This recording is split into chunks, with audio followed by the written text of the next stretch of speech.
If you lose, it sends a really bad message. It just sends a bad, and they will build it up. Here's the story. If you win, they're going to make it like ho-hum. And if you lose, they're going to say, Trump suffered the greatest defeat in the history of the world. This was the greatest. You can't let that happen to me. Welcome to Pod Save America. I'm John Favreau. I'm Dan Pfeiffer. In studio. What a special day. Big day, people. Big day. Today in the pod, we have Dan's interview with Run for Something's Amanda Littman about all the winning candidates they helped support on Tuesday. Before that, we'll dig into the results of this week's big elections. We'll announce the results of our latest 2020 Polar Coaster survey on impeachment. And we'll talk about the latest Democratic primary skirmish between Joe Biden and Elizabeth Warren over Medicare for all.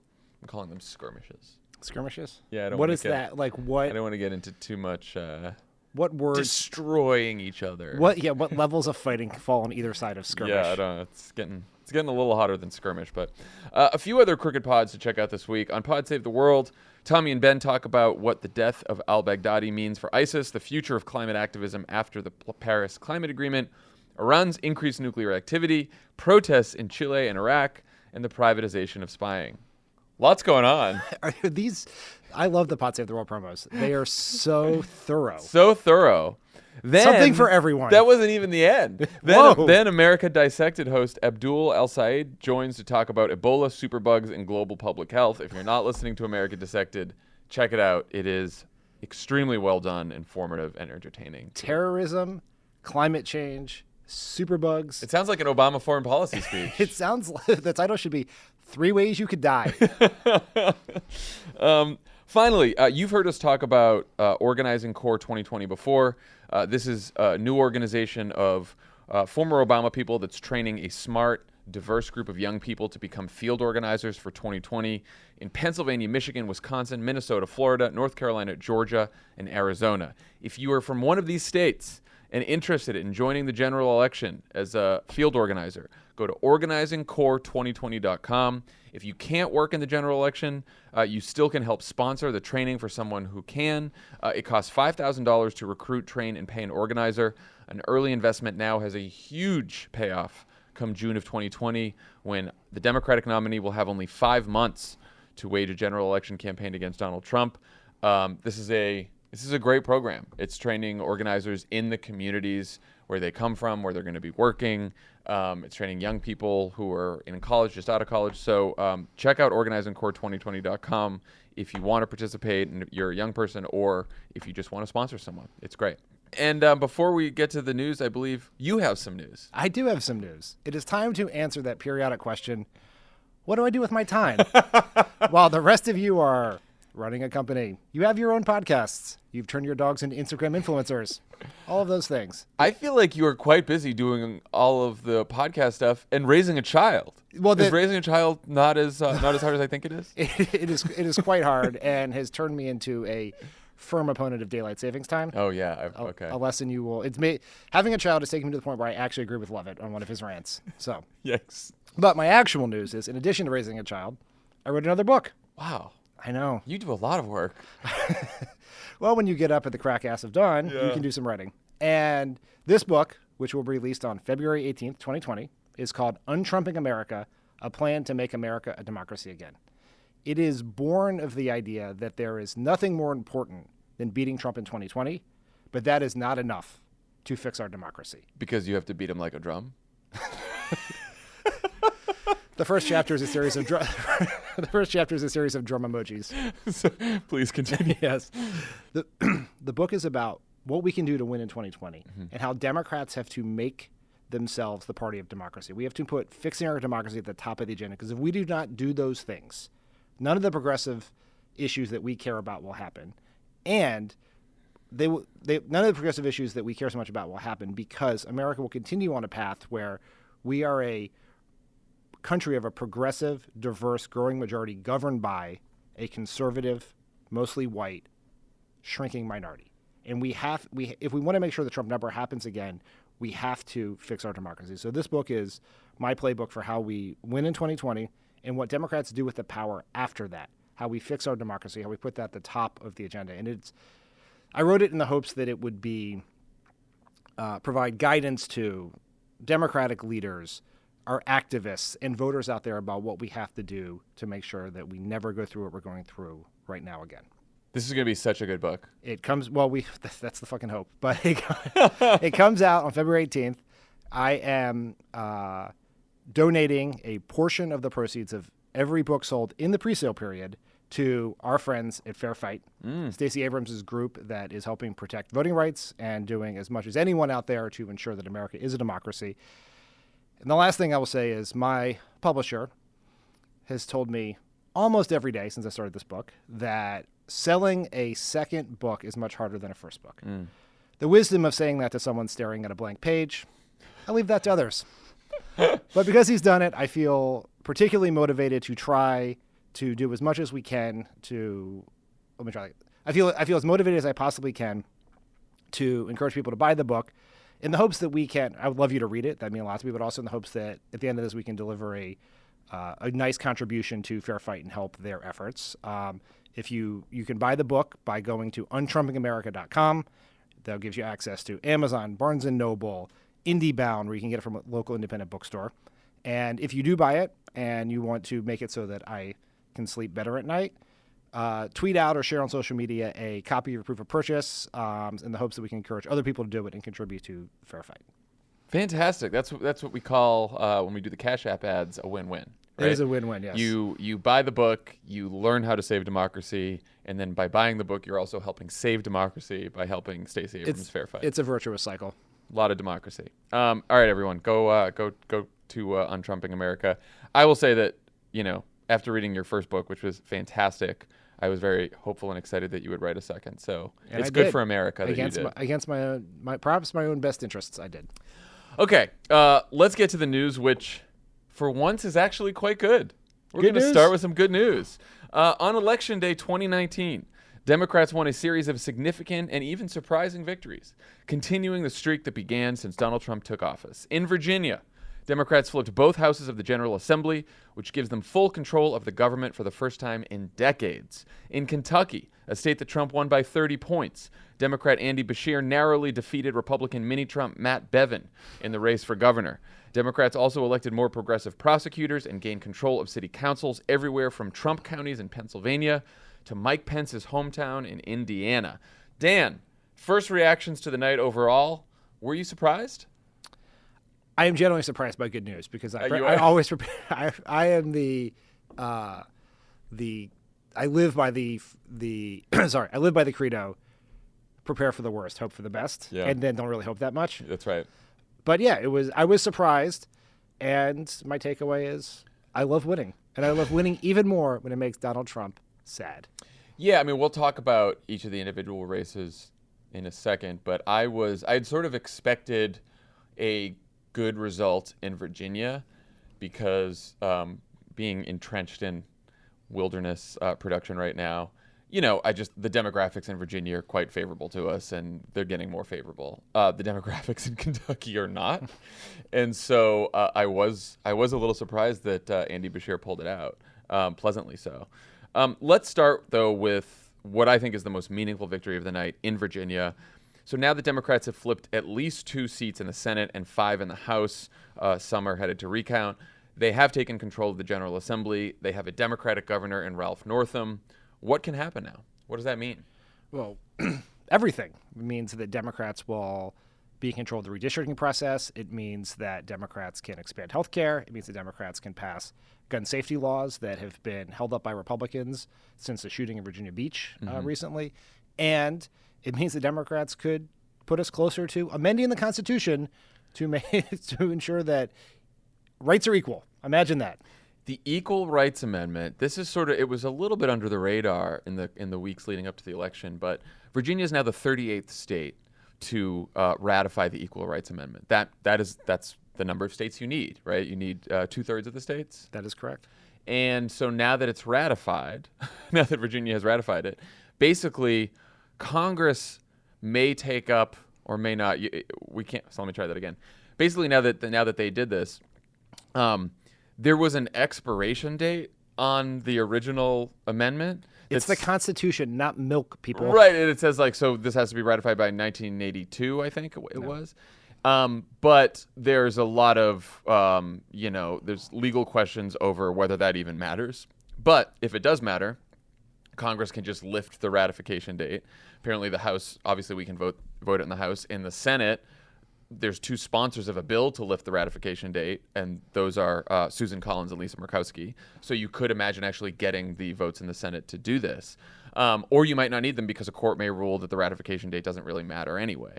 Either way, it's very possible that we're headed for a amendment to the Constitution because a lot of people worked their asses off in the Commonwealth of Virginia to elect Democrats. That is so huge. And people have been working on it for 45 years. 45 years to give women equal rights. Or maybe it's 47 years, but it's a lot of fucking years. It's It has a been lot of happening years. since longer than I've been alive, and has been noted previously. I'm not that young. Yeah, I'm just, it's such a, Democrats for so long, the critique has been, and it was a critique during the Obama years, fair at times, that we have not paid enough attention to down ballot races. And here you have, there's no governor's race in Virginia. We all focused on that in 2017, but there's an assembly, right? Like how many people around the country pay attention to state legislative elections? Now a lot do, and a lot did in Virginia, and people have worked their asses off there for not just around the election, but for years to flip Virginia. And now that they have, there's going to be tangible benefits in the lives of people in Virginia. Minimum wage, gun safety, and they can now draw the congressional districts when that redistricting happens in 2021, which will at least give Democrats in the House in Virginia the seats that they have, and possibly make another seat competitive for Democrats, which is huge. So it's really great. It's really great. And I will say, in May we launched our Fuck Gerrymandering Fund with Data for Progress to identify and support winnable races in Virginia in 2019, and we identified the races where your contributions would go the furthest, so they were the toughest races in media markets where your money could go really far. You made over 50,000 donations since then, which helped raise over $250,000 for these candidates, 5 of the targets won, and 3 more are headed to recount. So again, we won by only flipping a few seats, and thanks to your donations, 5 of these candidates won, and possibly 8. So thank you for doing that. The donations really made a difference, and it's great. It's a great feeling. Dan, is Virginia a blue state now? Yes. It is. I mean, it's pretty blue. It is. I mean, I feel like I have to knock on wood 1,000 times just for declaring anything as a blue state after having once declared that Pennsylvania was a blue state.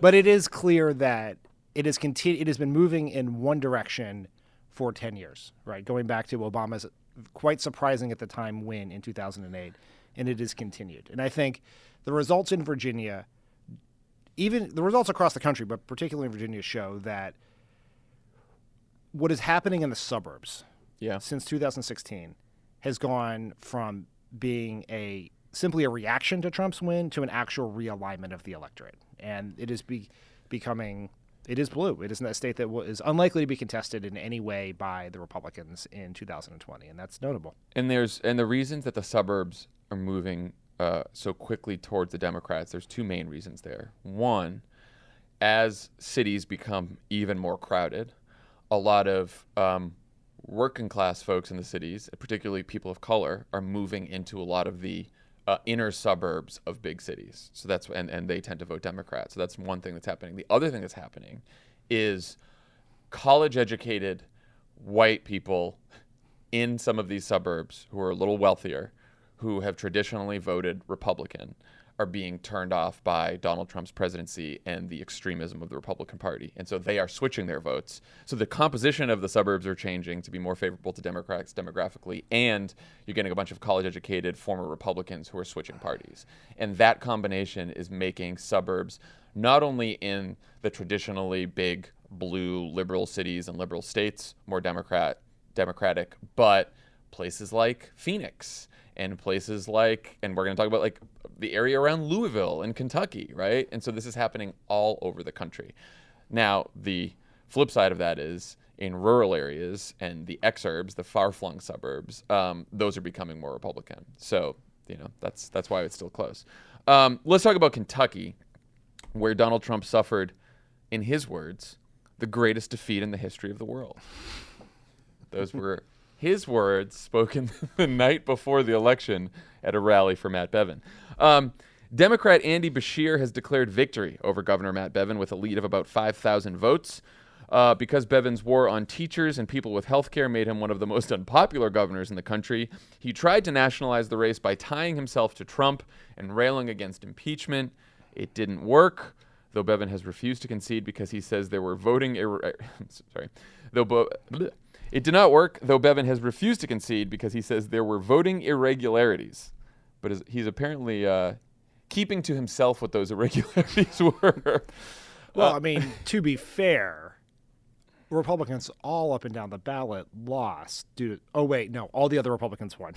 It was a very specific set of irregularities that only affected the Beshear-Bevin race. Honestly, that's the argument I saw him use at one point, that the other Republicans won and he didn't, so there must be irregularities. Yeah, you're the fucking irregularity, dude. How did Andy Beshear win this race in a state that Trump won by 30 points in 2016? It really was an update, a post-2016 update of how Democrats won in the Obama era, right? Which is running up big numbers in urban areas, doing very well in suburbs, and the update is doing much better in suburbs than they had previously done, and then holding down losses in rural areas. They're even in a lot of these sort of coal counties in Kentucky. Yeah, northeastern Kentucky, I think. Where Bevin had done quite well 4 years ago. Beshear did much better than his previous opponent, held down those margins, and was able to cobble together a victory in one of the Trumpiest states of all when you look at what the composition of the electorate is. Very heavily, very white state, very heavily non-college white state. It should be a state where the Trump coalition does quite well. Did not do here. The other element that was very important to Beshear's win was he ran on healthcare and education, particularly healthcare, where Kentucky, under his father, who had been governor until 2015, had expanded Medicaid, called it Kentucky Connect. It had been very, very popular. Bevin came in, undid it, caused all kinds of problems to healthcare, was an avowed opponent of Obamacare. Beshear ran on restoring that and fixing healthcare in Kentucky, and that was a very powerful message. So you're saying a Trump-like executive who tried to take away people's health care was not very popular. That was my favorite part of the Republican spin, as I was watching CNN, and Dana Bash was on, and she had just talked to a bunch of Republicans who were trying to spin these results, why they didn't mean anything for Trump in 2020. And they were like, look, Bevin's a unique case. He's a controversial, prickly personality, gets a lot of attention, tried to take away health care. Like that's like a unicorn. Like that's not a thing that's going to matter in the future. I don't know anyone like that. I mean, it is. I think there's a lot of focus on Bevin being Trump-like in his personality and being offensive and all that, but I do think like his very public war against people on Medicaid and teachers. He basically tried to go after healthcare and retirement for a lot of the citizens of Kentucky. And I think, when we're talking about Donald Trump and how to beat Donald Trump, we talked a lot about healthcare in the lead up to the 2018 elections. We haven't really talked, and we've talked about this in the pod before, we haven't really talked as much about Trump's budget and the Republican budget, and if Republicans win in 2020, what that will mean for the healthcare and retirement of many people in this country. And I think this election should teach us that is very fruitful territory for Democrats to go after. I do think, back to how Beshear won it, again, it says something about sort of the silliness of this sort of turnout versus persuasion debate. Turnout was off the charts. Bevin got more votes in 2019 by a lot than in 2015. Yeah, he lost. A lot more votes. So Republican turnout was way up. Democratic turnout was way up. Andy Beshear, I saw in some of the urban counties around Louisville and Lexington, had the same number of votes as Hillary Clinton in a non-presidential year. That is crazy. But if that was all that happened, Republican turnout up, Democrat turnout up, Beshear doesn't win. He only won by also, like you said, keeping those rural margins down in coal country and some of the places in Kentucky where, Bevin tried to take away people's health care. And I think that's a big deal. A large number of people who voted for Trump in 2016 voted for Andy Bashir in 2019. Just happened. That's notable. Persuasion is a real thing. People really do switch their votes, and it matters a lot. So does this tell us? Let me just go and just talk about what this means now that Andy Bashir is governor. He will end the Medicaid work requirements that were kicking tens of thousands of people off their health care. And he's also pledged to restore voting rights for a lot of people in Kentucky, which is a huge deal. And he's pledged to try to fix the absurdity that they close the polls at 6 p.m. Yeah. And then they make Kentucky the first results we get on election night, and it always makes you nervous. I was more focused on the working folks who were disenfranchised by. Oh, right, that too. But yes, it's going to make you feel better. Thinking on about the election needle. 2020, Thinking yes. about the needle. It's always Kentucky and Indiana first. Never good news. We're going to call it the Nate Cohn bill. So, how much does this tell us, if anything, about what might happen in Kentucky in 2020, or then what might happen overall in 2020? Let's start with Kentucky. Like, is Mitch McConnell in danger here? I think Bevin and McConnell are very different cases, and we should just be very clear about that. Andy Bashir is perhaps the perfect candidate to take on Matt Bevin. His father was an incredibly popular governor. He had name recognition. He had the right profile, ran a phenomenal campaign by all accounts. But if in this situation, I guess I put it this way, if Bashir had lost and Kentucky had reverted back to a 2016 style politics, that would be a sign that McConnell was certain to win. This at least shows that Democrats are in the game and that you can put together a coalition to get to 50+1 in Kentucky. Or I guess, let me try again. You can get to a plurality in Kentucky because there was a third-party candidate got 2% of the vote. And McConnell is vulnerable. We should be crystal clear about how hard it is to win Kentucky in a presidential election year, but this should at least make people in the McConnell campaign more nervous than they would have been with a different result. Yeah, I mean, McConnell has a 24% approval rating in Kentucky. He's one of the most unpopular senators in the whole country. So it is literally one of the few things Americans can agree on is that Mitch McConnell is terrible. Yeah. But Democrats should be clear-eyed about Andy Bashir and what kind of campaign he ran. He's a moderate, right? And Andy Bashir would not last a couple seconds in the Democratic primary for president, right? He was asked, "What do you think about Donald Trump? And do you think he's a good person?" And he said, "Oh, I don't know, but I'll work with anyone to help Kentucky," which is the right answer for Kentucky. But you could imagine giving some Democrats some heartburn, So I think it does. He would be immediately canceled. Yeah, right. I think it does show us that in some of these redder states, there is a path that Democrats will win, but it is a moderate path. I mean, he talked about shoring up the Affordable Care Act, and he was against the Medicare work requirements, right? So he had some good progressive positions, but he ran as a moderate. He did, but I will say that he is going to, by executive order, restore voting rights to, I think it's 130,000 formerly convicted individuals, and that is not moderate by any definition. Well, that's sort of my point, because you could say why is this guy not attacking Trump more? But it's all right, well, would you rather have Andy Bashir gone out there and said bad things about Trump, or now 140,000 people have their voting rights and a bunch of people aren't going to get kicked off Medicaid? It's a pretty good outcome. It's a pretty progressive outcome. I do think we sometimes confuse moderate and centrist.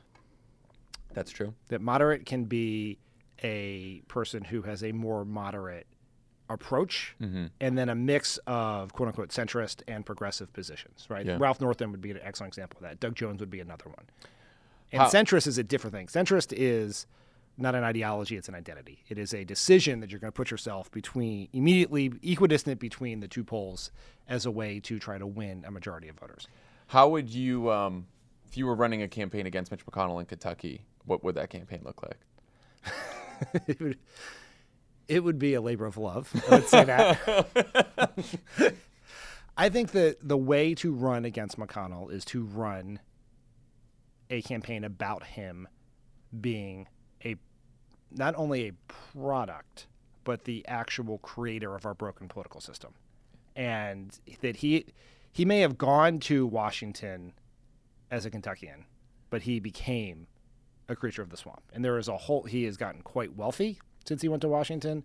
There are very sketchy details about how his office and former lobbyists have worked with his wife's labor department. And it would just be like, I worked in a campaign for Tom Daschle, who was the Senate minority leader at the time. He had been in Washington for a very long time. The Republicans ran a very, very good campaign that beat us by a couple points in the year Bush won by showing people that he had lost touch with South Dakota. I don't think that was an accurate assessment of my friend Tom Daschle, but it was an effective one. In this case, it would be both effective and accurate, and you should hammer him 24/7 for him losing touch with Kentucky and doing things to help the national Republican Party and not the people of Kentucky. And I think healthcare is at the center of that. I was just going to say, I think proof point number one is if you thought it was bad that Matt Bevin wanted to institute work requirements for Medicaid, Mitch McConnell and his Washington Republican friends want to eliminate any Medicaid expansion at all in Kentucky and the entire Affordable Care Act, and will if they are returned to Washington. And very importantly, Mitch McConnell is the largest proponent in Washington of cutting Social Security. Yes. Yeah. So you didn't like Bevin go after retirement benefits and healthcare benefits? That's what Mitch McConnell wants to do. So what lessons, if any, do you think Democrats should take from this race?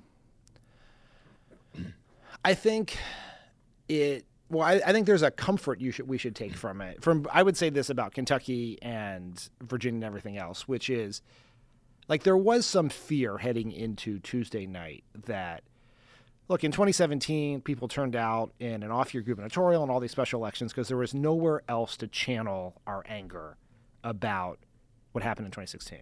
And then 2018 comes, and it's obviously one of the most important elections in history because we need a check on Trump's corruption and criminality, something that's borne out every day in this impeachment inquiry. But there was this fear that now, once we had the House, that in the 2020 election looming, that we would succumb to a combination of complacency and distraction, right? That we would not, both in the states in which the elections were taking place and nationally in terms of volunteers and donations, be as engaged. We are looking potentially at the grand irony that America's worst citizen becoming president has sparked a avalanche of citizenship in America. Yeah. And you're seeing people engage in these races. And that is I think that is the most important thing. So the lesson is, I think, for Democrats is activism works, organizing works, and that if you run everywhere, compete everywhere, you can win. And not just around an election either. I mean, when you listen to some of the stories about folks in Virginia, they have been organizing on the ground in Virginia around fights that don't have to necessarily do with an election. Since Donald Trump became president, and even before Donald Trump became president, that turning Virginia blue was years in the making, and it required a lot of activism on the ground. I often think, because of Virginia's weird election cycles and its one-term governorship, it has to be fucking exhausting to be a Virginian. You're always. It's like 2016, where Virginia was supposed to be competitive. 2017 governor's race. Yeah. 2018 congressional races. 2019 we have to fight for the assembly, and now take a nap because here comes the presidential election again. I know, it's pretty rough. But yeah, no, so activism works. I also think, it should tell people, don't be afraid of impeachment, because that certainly, it is way too early to tell if impeachment is a boon politically for Democrats, but it does not certainly seem to be a drag on Democrats. Yeah, it does. We spend a lot of time in sort of political conversations talking about what turns out various bases, right? Democrats shouldn't do X because it will excite Republicans. Republicans shouldn't do X because it will excite Democrats. And I think the evidence has been pretty clear for the last 3 years that people are excited. Turnout is up. And so the sort of things on both sides, so high. I suspect we are going to break records in this Democratic primary, in the general election, and I just think we should put less stock in this sort of view as don't do X because it will excite the other side, right?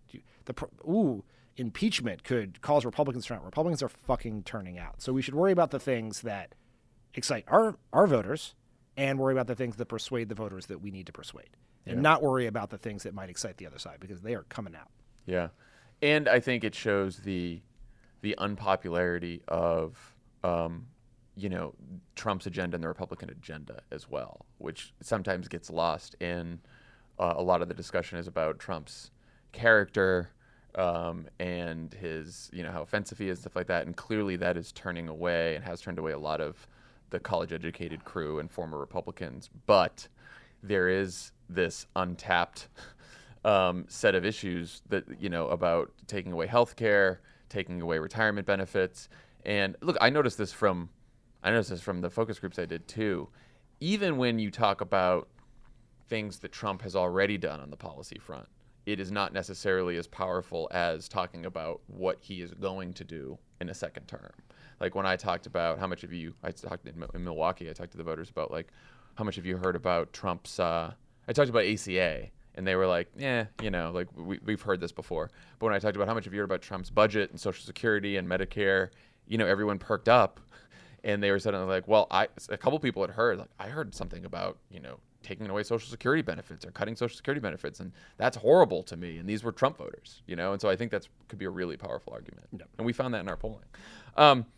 What lessons, if any, should Republicans take from this race? So, Trump's lesson is apparently that his rally helped Matt Bevin jump 15 points in the polls, but wasn't enough. But look, Matt Bevin brought Donald Trump to Kentucky the night before the election. He also made the race. He tried to nationalize the race. He made it about impeachment. I think we have a clip about Matt Bevin talking about impeachment was it the day before the race? I think it was Monday. The fact that you ask why this is being nationalized and why people are talking about President Trump would indicate to me that you really have sort of maybe come out from under a rock, because here in America, that's pretty topical every night. And the fact that it's being talked about in Kentucky should not be a surprise. The president is talked about pretty much every night on every network, everywhere in America. And people in Kentucky are no exception. We're not going to pretend that we're not part of the United States of America. We are part of the United States of America. But you don't have whether a vote we on talk impeachment about it or not. I mean, we're talking about... Is this a civics lesson now? You think I don't understand what the role is? Talk to the average person. Ask the next 100 people who come in here if they care about this impeachment process. And they will tell you, almost to a person, that they do, because they find it to be a charade. It's an absolute sham. And we care about this because we're part of the United States of America. And we don't appreciate when a handful of knuckleheads in Washington abdicate their responsibility as elected officials and try to gin up things that are not true because they can't handle the fact that Hillary Clinton didn't win. That's why this is talked about here and everywhere else in America. You're going to find the same thing today in Mississippi, the same thing in Louisiana, and you'll find the same thing in 45 other states next fall. And you're going to not stop hearing about it until the people in Washington can handle the fact that Donald Trump got elected once and he's pretty certainly going to get reelected based on the cast of characters running against him. I mean, I don't know how you can make it more about impeachment than Matt Bevin just did. He made the beginning half of that. I found myself agreeing very much that people all over the country are watching the same national news about Donald Trump and impeachment. Only it didn't really work out for him in Kentucky. I have two non-serious points, which stand in stark contrast to all my very serious points. Great. I like that. One is, I really enjoy how you always intro a clip with "I think we have." Just like sometimes I don't know. It's your company; these people all work for you. I know. Well, I'm always like prepped for the pod. Michael's sending me clips, doing everything he should. Kyle's got it up there, and I'm like, did I ask for that? Is it there? I don't know. My other the other thing I found interesting about that clip was what's going to happen in the other 5 states. Why did he say 45 states? I'm sure it's part of the right-wing fever dream information environment where they think that like the Democrats are going to win California, New York, Massachusetts, Connecticut. Maybe that's it. I don't know. He's like, something's going to happen in 45 states. Illinois, yeah, that's it. They think that Trump's going to win 45 states. I think when you think about this, like you're exactly right. There was nothing that happened on Tuesday night that says Democrats should be scared of impeachment. It certainly didn't create some sort of Republican revolt of the silent majority or whatever. I think the results also we can talk about what it means for Trump because of the anti-democratic vagaries of the Electoral College limit some of the impact of it. But if I was a Republican senator up for re-election, what I saw on Tuesday would make me very nervous because you see this revolt of the suburbs, you see incredibly jacked up Democratic turnout, and you see ticket splitting. And that, I think that is very concerning if you are Martha McSally or Cory Gardner or Susan Collins. Right. Or Georgia or any of these other states. Tom Tillis. In North Carolina. And so there's lots of reasons to be nervous for that. Yeah. And it's like the realignment causes problems for Republicans in certain states, and they have Senate races happening in a number of those states. You pointed out in the outline that you found this Washington Post story about sort of Republican concerns over impeachment and the races on Tuesday very compelling, specifically this line. Still, the Kentucky defeat has sparked concern among the party's donors and many longtime GOP leaders who are worried that the nonstop twists of the House impeachment inquiry and Trump's growing fury are making it increasingly difficult for Republicans to make a clear and compelling case to voters. This is basically why I wanted to do the impeachment thing. Right. Right? Because it could be, and we'll talk about this when we get to the poll, it could be a wash politically in the end. It could. But every day that we make this election about like Donald Trump's abuses of power, his crimes, his wrongdoing, and he's freaking out and saying all kinds of crazy shit, is another day that Donald Trump and the Republicans aren't talking about all the things they want to talk about, which is not this. No Republican strategist would tell you that this is what they really want to talk about every day between now and the election. I mean, this is the opportunity cost for Trump in the impeachment thing. I've told this story before, but on Labor Day 2011, Barack Obama's poll numbers were as low as Trump's. We were losing to a generic Republican in every battleground state. And between Labor Day and December, Obama took his approval rating from 42 to 49. And he did that by focusing on the economy. He had a clear lane because the Republicans were fighting with each other in an absurd primary that involved Mitt Romney, Newt Gingrich, Herman Cain, Rick Santorum, the leading lights of the conservative movement. And they were fighting over incredibly stupid things. They were going as far to the right on immigration and things as they could. And Obama was out there just talking about the economy, being president. Obama's approval rating on Election Day, when he won a large electoral landslide, was 49. For all the things that happened in 2012, debates, gaffes, etc., the most work that was done to get Obama reelected happened in the fall of 2011. Trump and the Republicans are now spending that time having an absurd discussion around impeachment. Not that impeachment's absurd. Their discussion about it is absurd, and they are freaking out, having temper tantrums, exhibiting the behavior that our previous polling has shown is very detrimental to Trump.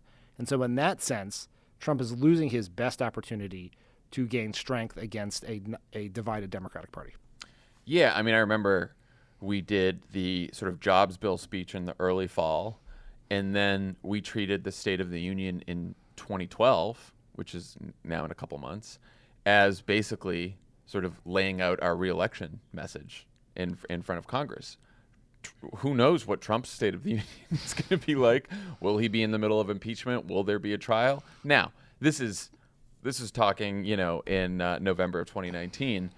Once we get past impeachment, who knows? The environment could change, but it means less time for him to sort of catch up. It is an erosion of the advantage of incumbency. Yes. All right. Speaking of impeachment, we have the results of our latest poll with Change Research. We polled 971 voters across the country from October 31st to November 3rd about their views on the impeachment inquiry. We also tested to find out which are the most persuasive evidence and arguments to voters. You can find the full results on Crooked.com, along with a great piece by Brian Beutler about this, but we will go through some highlights right now. Is he still pro-impeachment?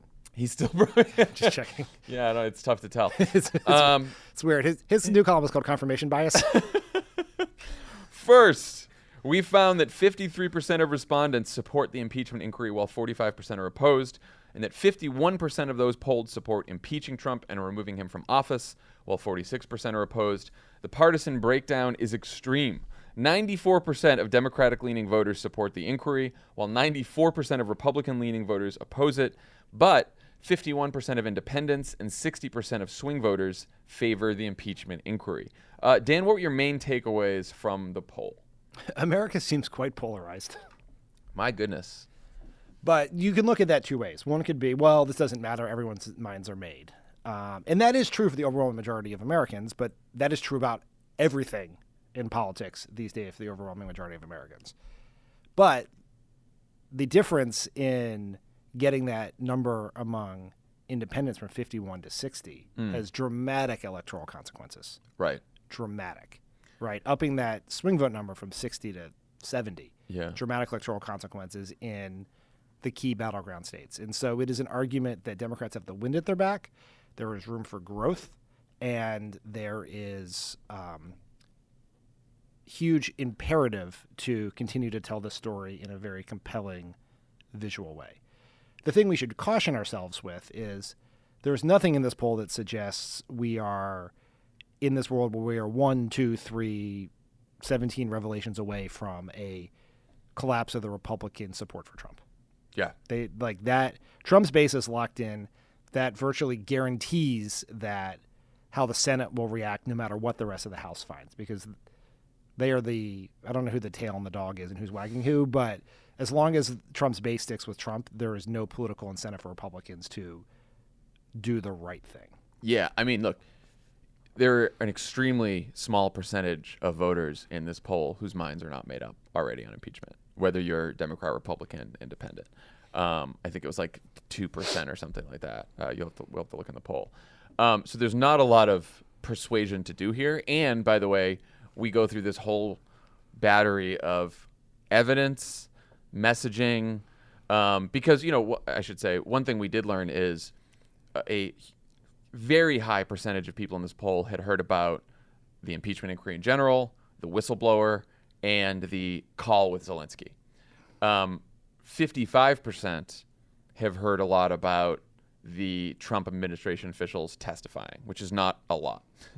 And so there's a lot of people in this poll who have made up their minds about impeachment without even knowing about all the stuff that's going to come out, that has already come out about the witnesses, and that we're going to see on television. So the ability to persuade, I think, is fairly limited. And like you said, I think that should both give the Democrats hope that there's not going to be some backlash, but it should also temper our hopes that there's going to be some huge swing towards us because of impeachment. This very well could be a wash at the end. Is the poll, do you think, an argument for a longer and broader inquiry or a shorter and narrower inquiry? I should start by saying voters want Democrats to expand the investigation beyond Ukraine if evidence points to additional abuses of power. 51% hold this view, while only 17% believe that the inquiry should focus exclusively on Ukraine.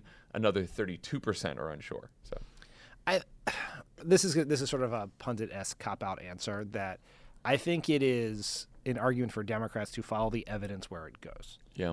And not allow a arbitrary deadline to cause them to short-circuit the investigation, because I think that would have blowback on our own side, right? If, like, there is definitely a concerted effort to slow this down, to try to force the Democrats to, in order to abide by their deadline, to vote before you get all the best witnesses, right, in front of a television camera. And I think that's going to be where they're going to have to make a decision. I think, obviously a fishing expedition, going into a million things, getting back into all the Mueller report, that probably is, I don't know how much it hurts, but I don't think it's helpful, right? But I think if all of a sudden it's like we get to Thanksgiving, it's like we haven't heard from some of the key witnesses yet because of court battles, whatever else, and we're just like, well, we're going to vote and call that a day, I think that would be problematic. Yeah, I do too. I'm sort of in the, this does also sound pundit-like, but I'm sort of in the medium camp. Here's our message to you, Nancy Pelosi. Goldilocks strategy. No, because realizing that we pay incredibly close attention to all this, probably most of our listeners do as well, but in this poll, there's a lot of people who still don't have basic information about this. I think the public testimony in the coming weeks will be incredibly important. It made me think, that today there was news that John Bolton said that if he is cleared by the court, which of course opening arguments aren't until December on the case that would let him testify, he would testify, and he would even testify about private conversations he had with the president. So it could be incredibly damning for the president's own former national security advisor to testify against him. And I think it takes time for people in the country who have busy lives and are not paying attention to the news to really understand everything that's happening. And that takes repetition and that takes a little time. And so I think Democrats should take that time to make sure that everyone knows. But I also could see a situation where if we're still sitting here in March or April doing this, that people could tire of this and have sort of fatigue over this, especially because so many minds are already made up. So I do worry about that. We also tested the most effective evidence and messaging around impeachment and found that the most persuasive pieces of evidence are the damning testimony from Trump officials. Mick Mulvaney's admission of a quid pro quo at the press conference was up there. The White House hiding the call transcripts, not only of Zelensky, but with leaders in Saudi Arabia and Russia on a secret server was very persuasive. And the White House blocking officials from testifying.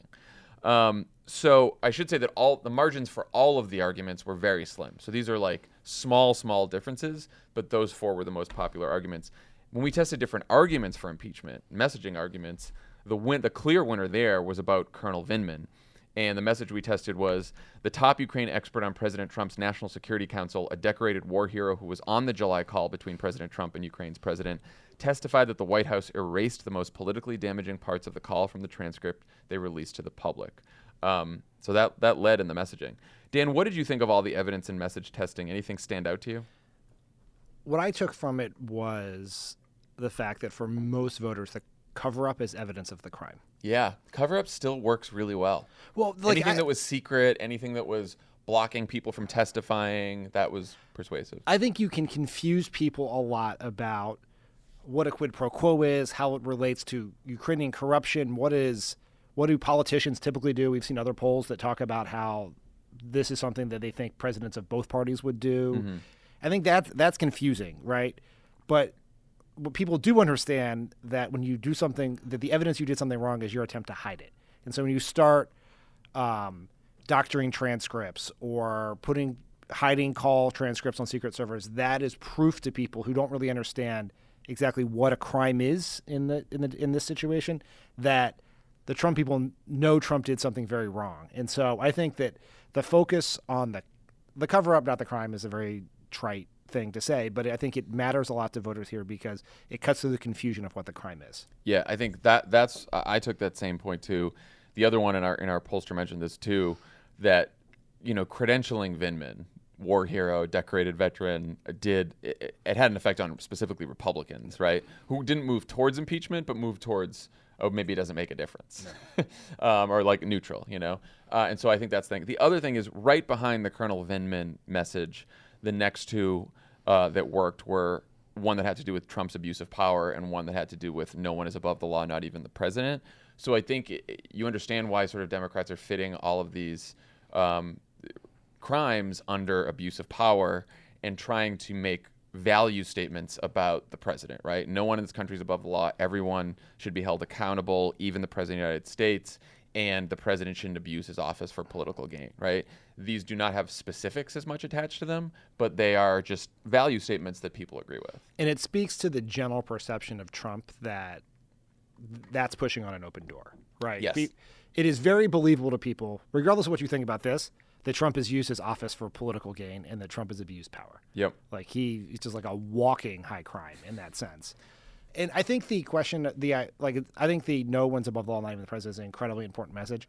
That is a message that is more about Democrats justifying to voters why they're doing this than it is about persuading voters That's right. about Trump. Yep. But that is very important because we got a lot of Democrats in these purple and red districts who are going to need some people who voted for Trump in 16 and voted for them in 18 to understand why they went down this path and stick with them in 20. And so I think it's a very important message. Anything make you nervous in the poll?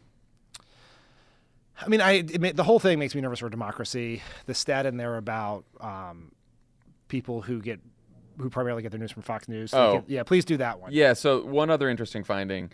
Republicans who watch Fox News, we polled this, are much likelier. Sorry, let me try this again.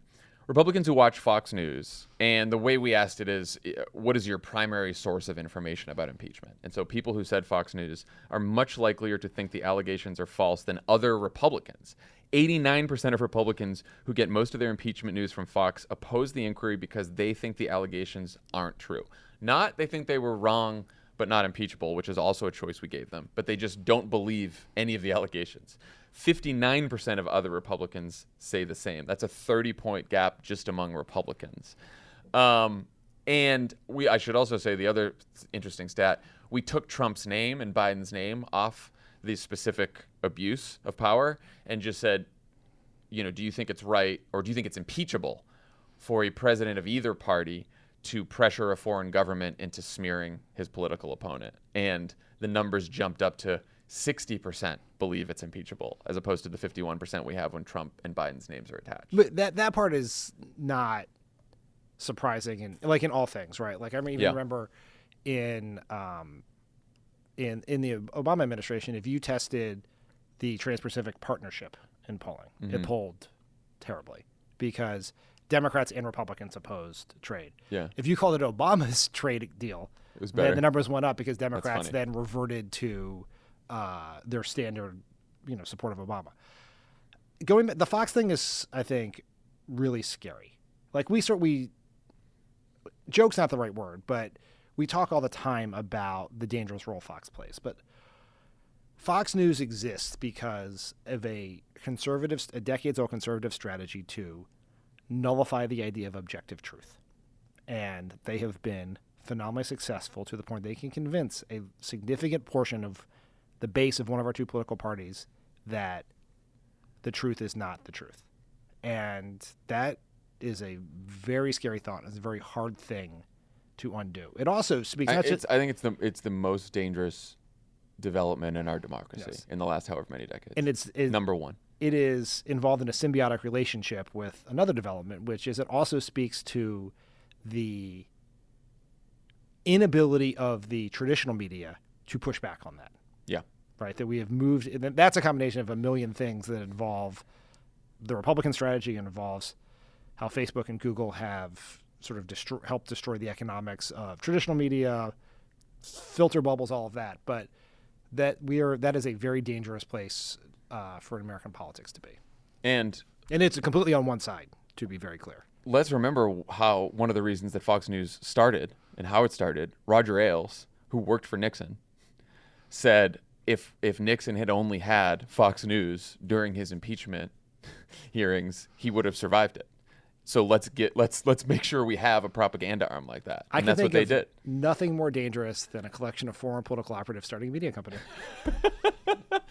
Why do you think we did it? No, it is. And look, it's again another thing I was surprised about in these focus groups is the strong distaste and distrust for the media. But Fox News has won in that there's a lot of people who told me, I don't trust the media at all because it's all biased. I have to check Fox and then I have to check CNN because they're on both sides of the spectrum. Like people think that people don't like Fox and don't necessarily trust Fox, at least these swing voters, but they have also bought into the idea that CNN is the liberal equivalent of Fox News, which would make us scream. Because none of us who've worked in Democratic politics, ever think that CNN is the liberal equivalent of Fox News. There's no liberal equivalent of Fox News. There is not. MSNBC is not the equivalent of Nope. the liberal equivalent of Fox News. It is not. So obviously Democrats have a lot to work with here, looking at this poll. But they're also facing, a bunch of Republicans like Lindsey Graham, who's now saying he refuses to read the transcripts of the witness testimony because the whole thing is BS, in his words. Based on that dynamic and what we learned from the poll, what advice would you give Adam Schiff and the Democrats running the hearings next week? I think it is use the cover-up as evidence of the crime, right? Like, there is a very real danger of overcomplicating this.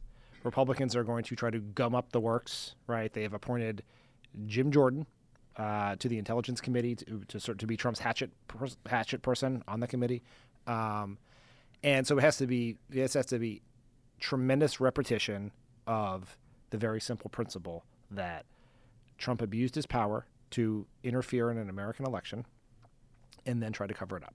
And here's the evidence. And don't take our word for it. Take the word of these career, nonpartisan professionals and the word of Trump's actual staff, right? This is where Gordon Sondland's revision of his testimony, right? It's easy. Huge deal. It is deeply dishonest, but easy to call these career ambassadors, these intelligence officials, the whistleblower, to call them deep state operatives, right?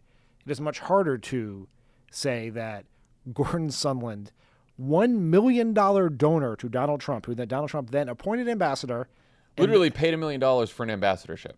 Yes. That's this guy. Yeah.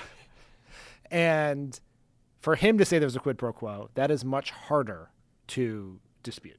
Yeah, though Lindsey Graham is certainly trying already. He was on Fox saying, I saw that Gordon Sondland was he kept calling him Sonderland, so that's how much Lindsey Graham is paying attention. Well, he hasn't read the transcripts. Right, so. he hasn't read the transcripts. He said, he revised his testimony, and I'm a lawyer, and I want to know if he was in cahoots with Adam Schiff, and that's why he revised his testimony.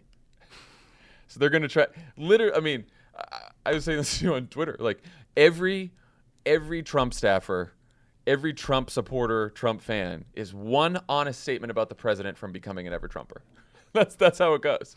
You are either 100% loyal to Donald Trump and believe everything he says is right and wonderful and brilliant, and if you break away even a little bit, you're a never-Trumper Democrat, and you always have. You're like John Brennan's intern. So but no, I do think Jim Jordan and the Republicans are going to try to turn this into a circus. They're going to try to turn it into a partisan circus. Their one hope here is to say this is a purely partisan exercise. Democrats have wanted to get Trump forever. They're all lying. Look at how they fucked this whole thing up with the process and all that. They're going to turn it into a circus. And I think Democrats have to be calm, cool, collected, and repetitive about the facts of the case, the idea that it's an abuse of power, and the idea that they tried to cover it up, which gets to the motivation. And you said this on the Monday podcast, but it needs to be scripted like a television show, not just in the various episodes, right? Like what order are we going to do? Bill Taylor, Gordon Sondland, Vindeman, Mick Mulvaney, who are other people we might get access to. But how do we script the episodes themselves, right? Yep. What is each member taking on? What order are they taking it on in? And then who is assigned with pushing back on which Republican argument, right? It has to be just very incredibly scripted. Also, just as one point of preference, no opening statements before your questions. Just ask the questions. The exception there is Adam Schiff, who should give an opening statement that lays out the story the way remember the most effective statement during the Mueller episode was Adam Schiff's opening statement, where he sort of laid out all the facts of the case in a story that was accessible and compelling to people. He does that very well.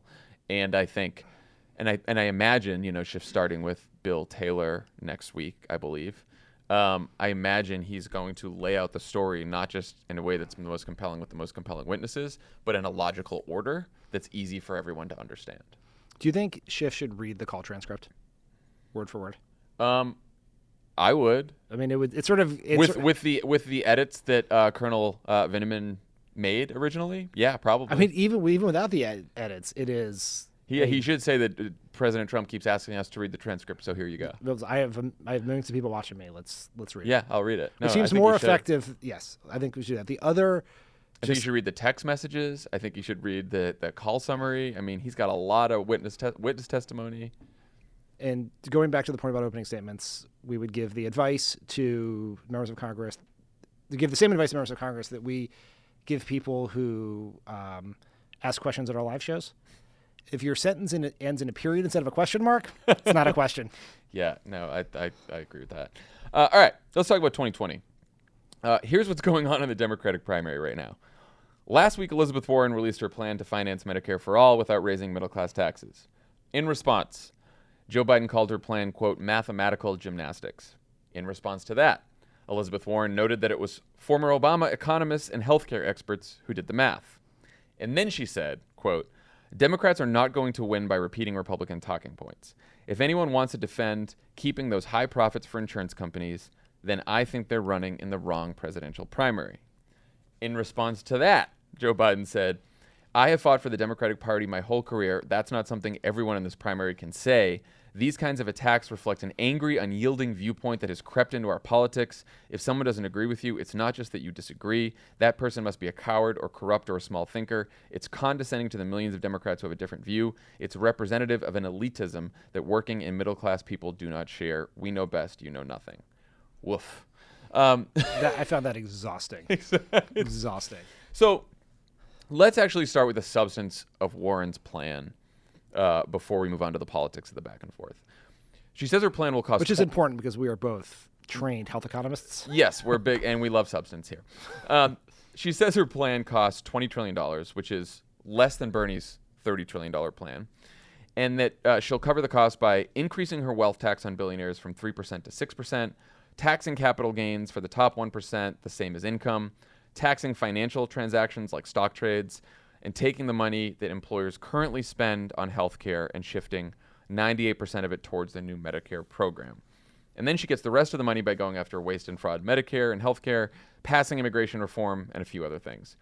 Does this work in terms of math, and does this work in terms of a politically acceptable answer for Warren? What do you think? I have no idea if it works in terms of math. You've not whipped out your calculator and double check and my check TI-81 Don Berwick's calculations here? I'm glad you brought up Don Berwick. A series of very credible people looked at this. All the financing of all campaign plans, all legislation in its draft form is kind of bullshit, right? Like not necessarily bullshit, but it's a little hocus pocus involved. Yes, exactly. There's smoke and mirrors there, right? Yeah. It's like half of the bills in Congress are funded by improving tax collection and getting rid of waste and fraud.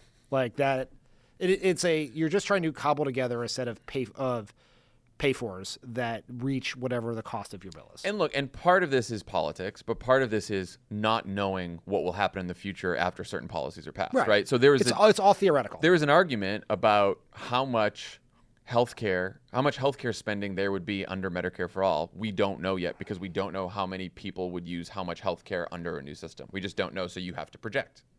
And it's based on population growth, economic growth, all these things. It's impossible to figure out. Yeah. So I don't know about the math. Smart people much smarter than I, say the math works. I'll take their word for it. I do think it answers the mail politically in the sense that we have a debate coming up in a couple weeks, which also seems exhausting. And this has been really the only weak spot in any of Elizabeth Warren's debate performance. This has been about getting wrapped around the axle about this question of raising taxes. This now allows her to say, I have a plan. I will not raise taxes on the middle class. Done. Yeah. No, I think that's right. She also said that she would be saying more about the transition from the private health insurance system to a Medicare-like single-payer system in the coming weeks. Do you think that's smart? Or in the coming months, maybe? I think well, we'll have to see what she says and whether it's smart. I think the elimination of private insurance causes concern for lots of people because it's just healthcare politics is always a battle between your dissatisfaction with the known and your fear of the unknown, right? And so lots of people have lots of we pretend like people love their private insurance, and I'm sure some people do. Some people must love all kinds of things, but it's more that they're okay with it and they are nervous about something different. I also think a lot of people confuse their healthcare plan, keeping their healthcare plan, with keeping their doctor. And I noticed that one thing that she did in this plan, which I think she should have done and Bernie should have done much earlier, or maybe they have, but it hasn't really broken through, is, and we've said this before, in a single-payer system, you absolutely can keep your doctor because there's only one network in the country and all doctors are in that network. So I think an argument that's fair for Medicare for all proponents to make is, under the current system, you may not be able to keep your doctor because there's different networks of doctor, and depending on the different insurance plan you're on, the doctor might be signed up to that insurance plan. And so would you rather keep your private insurance plan or would you rather keep your doctor? Right. And under Medicare for all, you can keep your doctor. I think it's a powerful argument that they have not made enough yet, and it was good to see that she started making that here. But yeah, I don't know if it works either. I think it is. I wonder how many people are going to say, okay, you really can propose this program and put all these taxes on all these wealthy people and corporations, and it's not going to hit me at all. Maybe they'll believe that. I mean, the Affordable Care Act was paid for. Yeah. Did not add to the deficit. There was literally nothing that we could conceive of doing that could convince people that didn't add to the deficit. That's true. People's natural view it's a natural cynicism that large government programs add to the deficit, and we will eventually pay for them in some way, shape, or form, right? An immediate tax, a later tax, a cut in services that I get provided. And so that's sort of what you're pushing up against. Yeah. So obviously the math did not work for Joe Biden, who called it mathematical gymnastics. What did you think of Warren's What does that mean, do you think? I don't know. It's again, like most things that come out of that campaign, it sounds like a mid-90s, 2000s response. I just don't like trying to envision, like, are the numbers doing somersaults? I don't. Yeah, he's trying to say it's a lot of smoke. I mean, I get the gist. So in Yeah, that I sense, get the I guess gist. it works. What did you think of Warren's response that he's using Republican talking points and might be running in the wrong primary?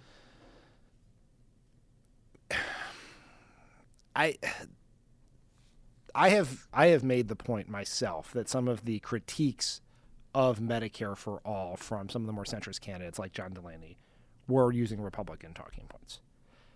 And so I can't now attack Warren for saying the same thing about Biden.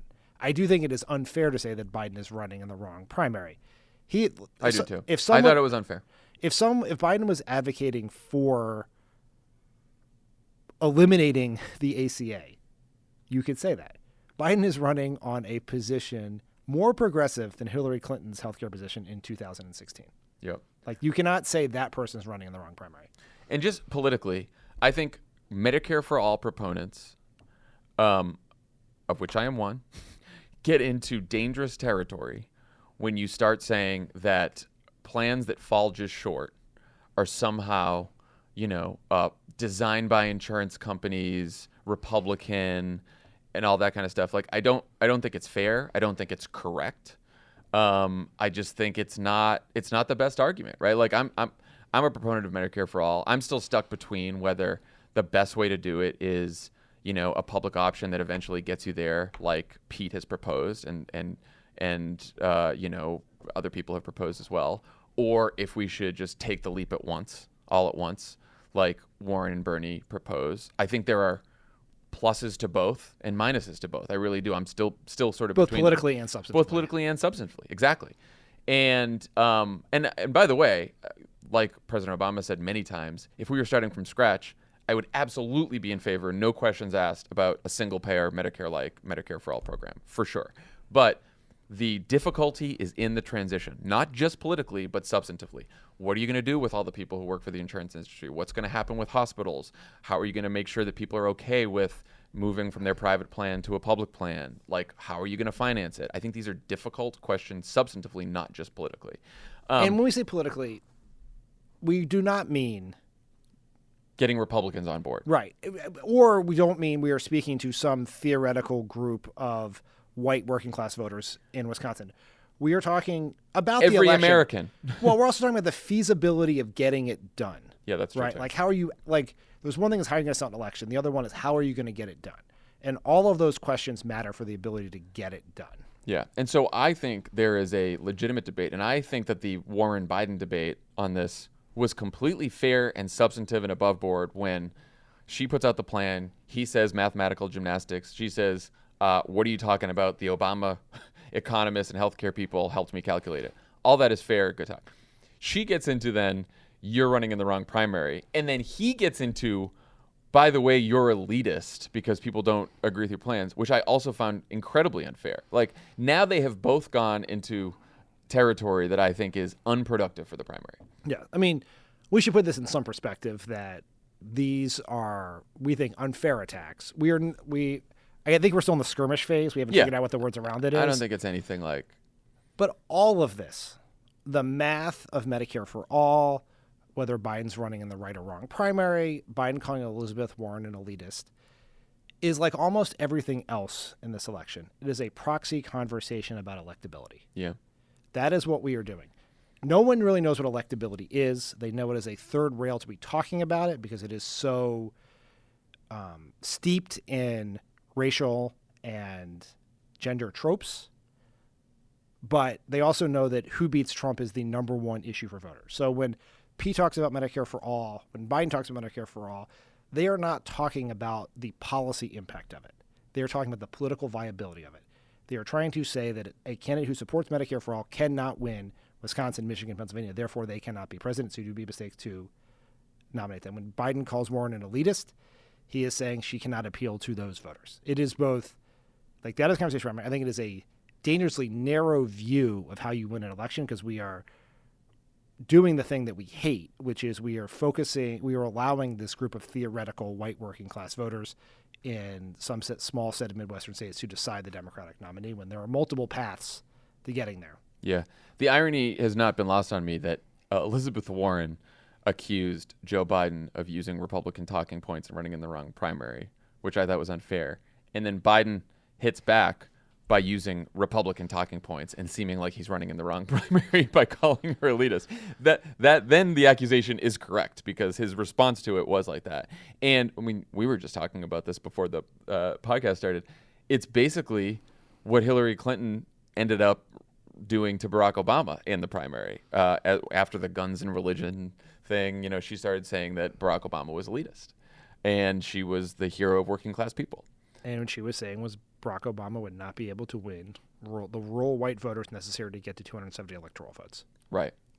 And He did. Yeah, he did. So looking at the polling over the last few weeks, Warren has either lost a few points or at least plateaued, though she's still leading in Iowa.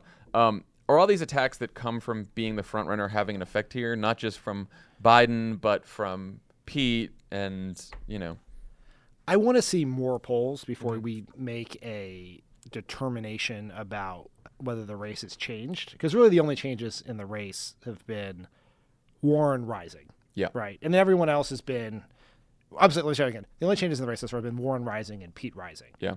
The rest of it's been pretty stable from the very beginning. And so we need to see more data to see if this Monmouth poll where she dropped 5 points was an outlier or a precursor or something to come.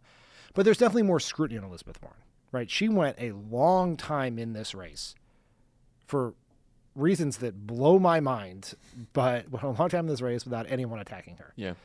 While she was rising at the expense of Kamala Harris, Joe Biden, Bernie Sanders. Kamala Harris, Bernie Sanders, and Joe Biden were all attacking each other and not attacking Elizabeth Warren, and even just drawing contrast with her. So now she has the scrutiny of a front runner, and that is they have to be ready for that, because they're going to have to be able to respond to those attacks. They're going to have to be able to make the quote unquote electability case, right? However they choose to make it, but you have, like, while electability is quote unquote bullshit, you do have to convince voters that you can win. So how are they going to, now that once someone gets to the top or the other top of the polls, then voters start imagining them running against Trump, and you have to be able to tell the story about how you win that race. And so, this next period I think is going to be very critical for her, because my guess is, if you had asked her campaign, they would have preferred to be in second place in that Des Moines Register poll a few months ago, and be first place in the one in December or January, whenever the next one is. Like, they peaked early. Very possible to sustain it, but it's a long time to have the glare of the top on you. And last question on all this, the person we haven't really talked about here is Bernie Sanders, who is clearly gaining in the polls and has for the last couple weeks. And the Bernie folks have had a long-running complaint that the media doesn't take him seriously enough. And as I've watched him sort of climb in the polls and show a lot of strength in a lot of these both early state polls and national polls over the last couple of weeks, I looked at it and I was like, you know what? They're right. Yeah. There are, we had this whole conversation earlier in the week about the Nate Cohn New York Times polls in the swing states, and all the discussion around the polls was, some people vote for Biden but not Warren, and it's Biden, Warren, and like Bernie Sanders is in between them in all those polls, and it showed that actually he could put together a path to 270 from those polls in those swing states and beat Donald Trump, and no one really mentioned it. I think you're 100% right. And 99% of the time when campaigns complain that their candidate's not getting enough coverage, it's just sort of tilting at windmills. But I think in this case, they are correct. And part of it has been Bernie's stability, right? Whereas Biden has gone down in the early states, at least. Warren has gone up, particularly in the early states. Bernie has just been there. And it has been in this place, and he's demonstrated this very high floor and the very real belief that from a lot of people that his campaign was in real trouble after he had his heart attack. Yeah. And that would, and he had that statement about perhaps not traveling as much, but he has emerged from that situation much stronger. Had a very impressive debate performance the endorsement of AOC and other members of the squad. Very important. He's shown strength in these polls. So he is a force to be reckoned with. And like when you start like trying to chart out people's paths to the nomination, right? So it's like Bernie is a very real threat to win Iowa and then follow that up with a win in New Hampshire. Or Very even real come threat. in second or third in Iowa and then win New Hampshire. And then And do very well in Nevada too. He is a very it's a caucus. He has always done very well in caucuses. He has expanded his coalition since 2016. That suggests he could do better in that caucus. And so, and he doesn't do as well as Biden does with voters of color, but he does better than Warren or Pete do with voters of color too. So he does have a coalition that looks a little bit like Biden's and a little bit like Warren and Pete's too. So he's at the very least like he's got a shitload of money and a huge organization. So he ain't going anywhere. yeah. Even after the first couple states. So okay, when we come back, we'll have Dan's interview with Run for Something's Amanda Littman.